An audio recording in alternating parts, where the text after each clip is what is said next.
አሰላሙ አለይኩም ወራህመቱላሂ ወበረካቱ። ውድ የተስቢህ ካፌ ቤተሰቦች እንዴት ናችሁልን? በያላችሁበት ሰላማችሁ ብዝት ይበልልን። እነሆ ከተስቢህ ካፌ ዛሬም አንድ ዝግጅት ይዘን ወደ እናንተ መጥተናል። ዛሬ በተለይ አኺራችንን በደንብ ወደሚያስታውሰን ቁርአን እንላለን። ስለ ሞት የተወሰኑ ነገሮችን እናነሳሳለን። ዝግጅቱ ከተመቻችሁ ላይክ ማድረግ አትርሱ። የእናንተ ላይክ ማድረግ፣ ኮሜንት ማድረግ፣ ሼር ማድረግ ለኛ በጣም ጠቃሚ ነውና ለጓደኞቻችሁ ሼር አድርጉልን። የተሰማችሁን ሐሳብ አስተያየቶቻችሁን ደግሞ ከታች ባለው የኮሜንት መጻፊያ ላይ ጻፉልን። ቪዲዮ ላይክ በማድረግ ጀምሩት። ወደ ዝግጅቱ እናልፋለን።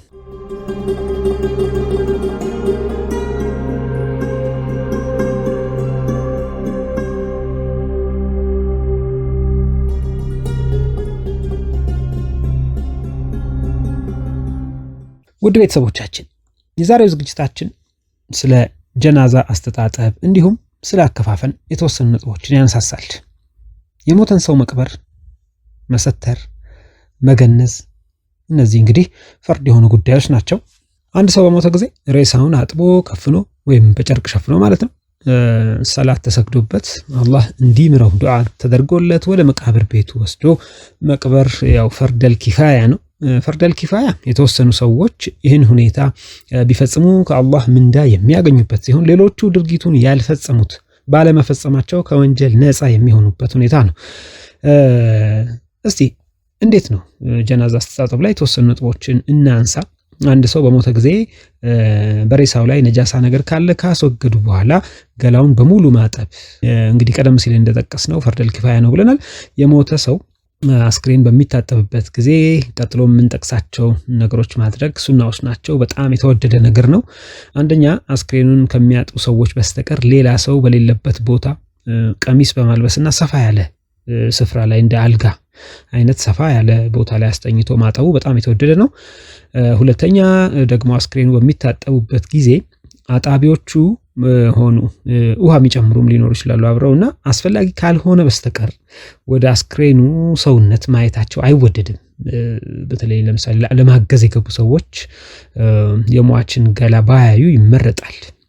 ሶስተኛ ደግሞ አስክሬኑ ከመታጠቡ በፊት አጣቢው ውዱ ማድረግ እና ደግሞ ትጥበትም ሲጀምር በመጀመሪያ ከራሱ ጀምሮ ከላይ ከጭንቅላቱ ጀምሮ ፊቱን እንዲሁ ጺሙን ካጠበ በኋላ በመጀመሪያ በቀኝ በኩል ያለውን የሰውነቱን ክፍል በሙሉ በማጠብ ከዛ ደግሞ በግራ በኩል ያለውን የሰውነት ክፍል በማስከተል በሙሉ ማጠቡ በጣም የሚወደድ ሱና ነው።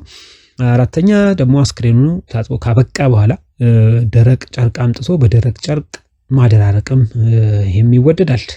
አምስተኛ ደግሞ የሞተ ሰው ወንድ ከሆነ እንግዲህ የሞተው ሰው የሚያጥበውም ሰው ወንድ መሆኑ ይመረጣል። የሞተችው ሴት ከሆነችም እንደዛው የምታጥባት ሴት መሆኗ በጣም ተፈላጊና ተወዳጅ ነው። ነገር ግን የሞተው ሰው ወንድ ከሆነና ሚስቱ ወይም ደግሞ በህይወት ዘመኑ ሊያገባት የማይፈቀድለት የቅርብ ዘመዱ የሆነች ሴት ልታጥበውም ትችላለች። ያ ማለት ያው ሌሎች እንደዚህ ለጋብቻ የማይፈቀዱ ሴቶች ወንዶች ከጠፉ ምናልባት በአጋጣሚ ወንዶች ላይኖሩ ይችላሉና እንደዛ አይነት አጋጣሚ ሲኖር ለጋብቻ የማትሆነው ወይም ደግሞ የማያገባት ሴት ልታጥበው ትችላለች። እንዲሁም ደግሞ የሞተችውም ሴት ከሆነችም ተመሳሳይ ባሏ ሊሆን ይችላል ወይም ደግሞ በህይወት ዘመኗ ልታገባ የማይፈቀድላት ወንድ ወንድሟ፣ አባቷ፣ አጎቷ እንዲህ አይነት ሊያጥባት ይችላል ማለት ነው። ነገር ግን በአጋጣሚ አንድ ወንድ ሞቶ ለምሳሌ የሚያጥቡት ወንዶች ወይም ደግሞ ለማጠብ የምትችል ሴት ዘመዱ በአካባቢው ከሌለች ሊያጋጥም ይችላል እና ወይም ደግሞ አንድ ሴት ሞታም እንዲሁ በተመሳሳይ የሚያጥቧት ሴቶች ወይም ለማጠብ የሚችሉ ወንድ ዘመዶቿ በአካባቢው ከሌሉ አስክሬኑ ላይ እንግዲህ ተየሙም ማድረግ በአፈር ፊትና እጅን በማበስ ሊሰገድበትና አስክሬኑ ሊቀበር ይችላል ማለት ነው። ይሄ ይፈቀዳል። የሚያጥብ ከሌለ ተየሙም ማድረግ ልክ ውሃ ከሌለ ውዱእ ላይ ተየሙም እንደምናደርገው ማለት ነው። ውሃ ጭራሽ ሲጠፋ በተየሙም እንደሚፈቀደው ሁሉ ይሄኛው ደግሞ የሚያጥቡ ሰዎች ከሌሉ ተየሙም በአፈር ፊትን እጅን በማበስ ያስክሬኑን ከዛ በኋላ ሰግዶ መቅበር ይቻላል።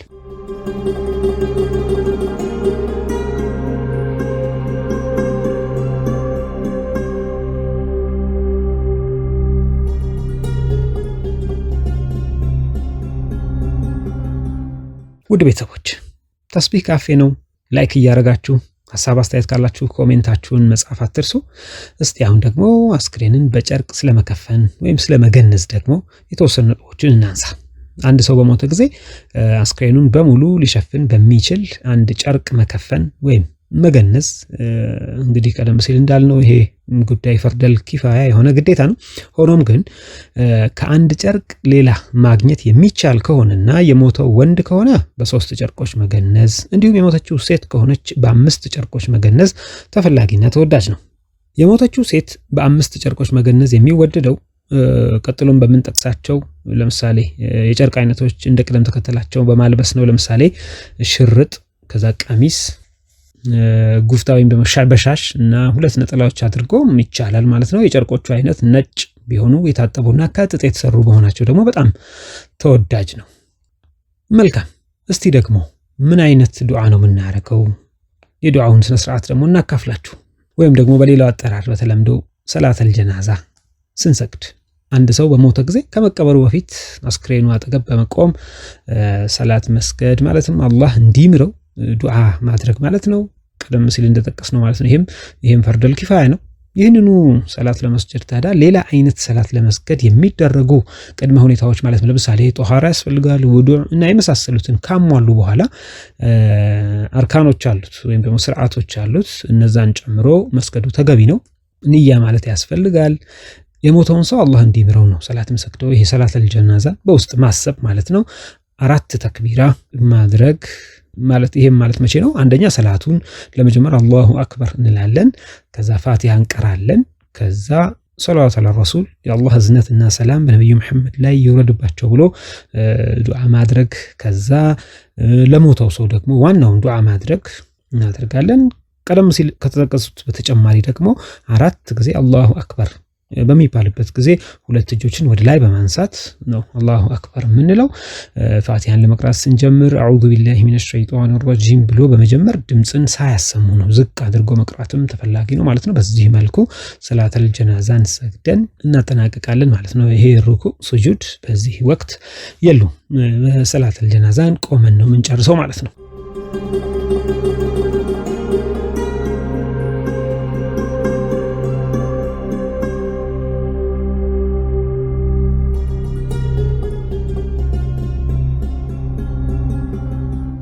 ውድ ቤተሰቦቻችን እንግዲህ ስለ ሞተ ሰው አስተጣጠብ እንዲሁም አገናነዝ ነው የተወሰኑ ነጥቦችን ያነሳሳ ነው። በእነዚህ ጊዜያት የሚጠሉ ነገሮችም አሉ። ምን አይነት ነገሮች ባይሆኑ ተብሎ የሚቀመጡ ነገሮች አሉ። የሚጠሉ ነገሮች ወይም መክሩህ የሚባሉ አንድ ሰው በሞተ ጊዜ ቀጥሎ የምንጠቅሳቸው ሁኔታዎችን መፈጸም በጣም የተጠላ ድርጊት ነው። አንደኛ በአስክሬን አጠገብ ሆኖ መንጫጫት፣ መጮህ፣ ድምፅን ከፍ አድርጎ መነጋገር በጣም የተጠላ ድርጊት ነው። ይሄ መሆን የለበትም ማለት ነው። ሁለተኛ የሞተ ሰው እንግዲህ ወደ መቃብር በሚሄድበት ጊዜ በጀናዛው አጠገብ ጢስ እያጨሱ አይነት መከተልም በጣም የተጠላ ድርጊት ነው። ሶስተኛ የሞተው ሰው ወደ መቃብር በሚሄድበት ጊዜ ሴቶች ጀናዛውን ወይም አስክሬኑን ተከትሎ መሄድ ፈጽሞ የተከለከለና በጣም የሚጠላ ድርጊት ነው። በአንዳንድ ቦታዎች እንደሚታዩ ታዲያ ጀናዛው ወደ መቃብር በሚሄድበት ጊዜ ሴቶች ተከትለው ይሄዳሉ። ነገር ግን ይሄ በጣም የሚጠላ ነው። አይሻ ረዲየላሁ ዐንሃ የነብዩ መሐመድ ሰለላሁ ዐለይሂ ወሰለም ባልተቤት ሲናገሩ ነብዩ መሐመድ ጀናዛውን እንዳንከተል ከልክለውናል ሲሉ ሴቶች ጀናዛን ተከትለው መሄድ ክልክል መሆኑን ያስረዱናል። ስለዚህ ይሄ ድርጊት ፈጽሞ የተከለከለና የተጠላ መሆኑን አውቀን ከድርጊቱ መራቅ ይገባናል። ሴቶች ቤት ላይ ተሰናብተው ይጨርሳሉ ማለት ነው። ወደ መቃብር ከመሄዱ በፊት ቤት ተሰናብተው ይጨርሳሉ። እንዲሁም ድምፅን ከፍ በማድረግ ደረት በመምታት ጨርቅ መቅደድ ወይም ደግሞ ይሄ ስለሞተው ሰው ግጥም መድረድ ወዘተ በጣም እየጮሁ ማልቀስ ይሄ ሐራም ነው ወይም ደግሞ ፈጽሞ እንዳይደረግ የተከለከለና በአላህ ዘንድም የሚያስቀጣ ድርጊት ነውና ይህንንም ልናስብበት ይገባል። ስለዚህ ማንኛውም ሙስሊም ይህንን ከመሰለው ድርጊት መቆጠብ ግዴታው ይሆናል ማለት ነው።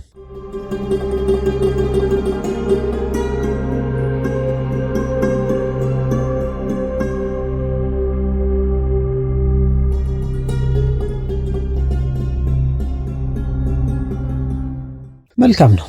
ቀብሩ ተፈጸመ እንበል። ስለ ቀብር ዚያራ ቀብርን ስለ መጎብኘት ደግሞ የተወሰኑ በእስልምና የተቀመጡ ነገሮችን እናንሳ። በእስልምና ሕግ መሰረት ማንኛውም ቀብር መጎብኘት ወይም መዘየር የተፈቀደ ነው። ስለዚህ ጉዳይ ነብዩ መሐመድ ሰለላሁ ዐለይሂ ወሰለም በሐዲሳቸው ሲገልጹ መቃብርን መዘየር ከልክያችሁ ነበር፣ ሆኖም ግን ልትጎበኙ ትችላላችሁ፣ ምክንያቱም አኺራን ወይም የመጨረሻይቱን ዓለም ታስታውሱበታላችሁና በማለት መቃብርን መዘየር በእስልምና ሕግ የተፈቀደ መሆኑን ገልጸዋል። ታዲያ መቃብር መዘየር በኢስላም ከተፈቀደ ዘንድ በምን መልኩ በምን አይነት ሁኔታ ይጎበኛል የሚለው እንግዲህ ያው ጥያቄ መፈጠሩ አይቀርም። ይህንን ደግሞ የተወሰኑ ነጥቦችን አንሳ። ነብዩ መሐመድ ሰለላሁ ዐለይሂ ወሰለም መቃብርን እንዴት እንደጎበኙ የሚያስረዳው የሐዲስ መመሪያ ነው። ረሱል ሰለላሁ ዐለይሂ ወሰለም መቃብርን ለመዘየር በሚሄዱበት ጊዜ እንዲሉ ነበረ። አሰላሙ ዐለይኩም ዳረል ቀውሚን ሙእሚኒን አንቱም ሰለፉና ወነሕኑ ቢልአስር ወኢና ኢንሻአላሁ ቢኩም ላሂቁን።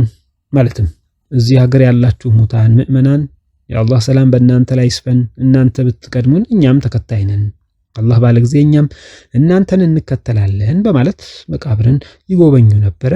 የእኛም መመሪያ ታዲያ ይሄው ነው።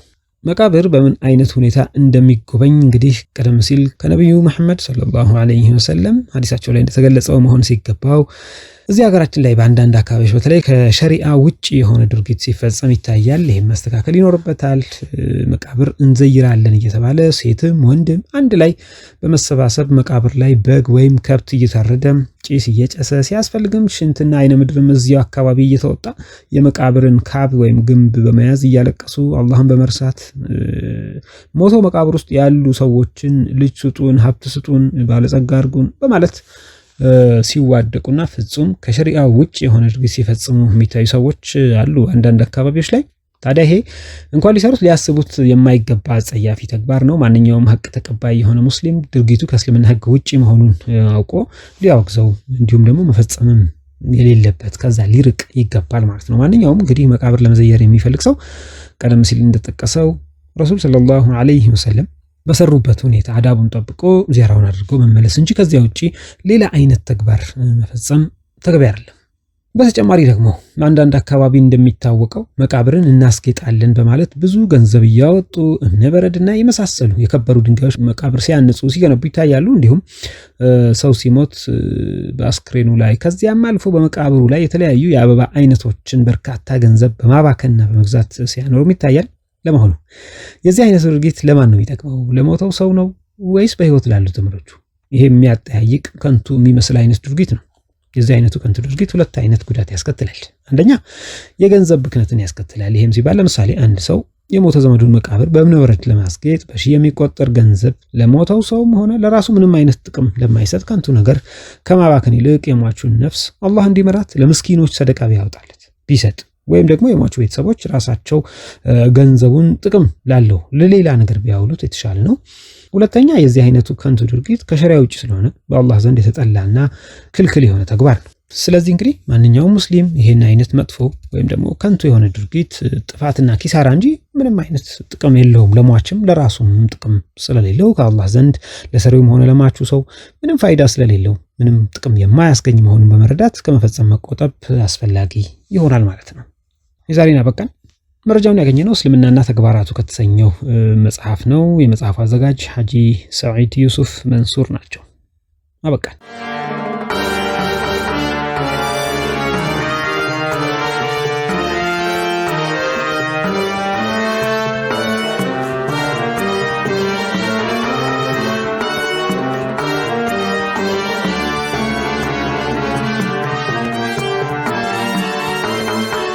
የተወደዳችሁና የተከበራችሁ የተስቢህ ካፌ ቤተሰቦች ስለ ጀናዛ አስተጣጠብ እንዲሁም ስለ መከፈን የተወሰኑ ነጥቦችን አነሳሳን። ወላሁ አለም። አላህ እንግዲህ በእውቀት እንድንተገብር ሰምተን ከሚጠቀሙት ያድርገን። ዝግጅቱ ከተመቻችሁ ለጓደኞቻችሁ ሼር አድርጉልን፣ ላይክ ማድረጉን አትርሱ፣ ኮሜንት ጻፉ፣ ሐሳቦቻችሁን አጋሩን። በሚቀጥለው በተስቢህ ካፌ ሌላ ዝግጅት ይዘን እንመጣለን። እስከዛው ድረስ በያላችሁበት ሁሉ ሰላም ሆኑልን። ወሰላሙ አለይኩም ወራህመቱላሂ ወበረካቱሁ።